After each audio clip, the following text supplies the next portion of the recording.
à tout rompre ce 12 avril 2023 à la salle des actes de l'École nationale supérieure polytechnique de Yaoundé. C'est en guise d'appréciation d'un travail sanctionné par une mention très honorable. Le désormais docteur Michel Mfeze vient de ce fait bénéficier de la reconnaissance et l'onction de ses pairs et davantage l'accès dans le cercle très fermé des érudits de ce domaine scientifique. Pour le cas d'espèce, système de radio logiciel, modélisation de la modulation et du multiplexage d'un canal radio à trajet multiple, applications GSM, GPRS, UMTS et CDMA 2000 est l'objet de cette thèse de doctorat PhD en sciences de l'ingénieur, spécialité génie des télécommunications. Je veux concevoir une architecture d'émetteurs-récepteurs qui permette que un utilisateur, pour passer d'une technologie à une autre, par exemple la 2G à la 3G, la 3G à la 4G, la 4G à la 5G qui est à nos portes, ne puisse plus avoir à changer de téléphone. Environ 4 heures d'horloge, une assistance acquise à la cause et un jury constitué de 6 têtes bien couronnées, preuve s'il en est besoin de la contribution conséquente qu'apportent ces travaux dans la révolution de la radio. C'est un travail de recherche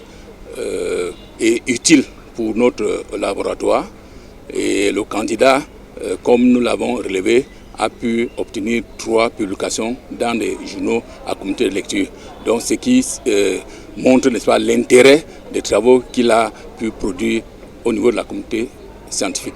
Le document en soi compte 358 pages, rigoureusement réparties en 3 chapitres, rédigés dans un style soutenu, d'où le satisfecit de l'encadrement académique. C'est un travail innovant qui va dans l'accompagnement de la vitesse des télécommunications aujourd'hui, pour que nous ne soyons pas obligés de revenir chaque fois sur les mêmes choses, de corriger le matériel qui est sur le terrain. Au bout du compte, ce travail qualitatif et quantitatif est susceptible de bénéficier d'un brevet au regard de son aspect innovant.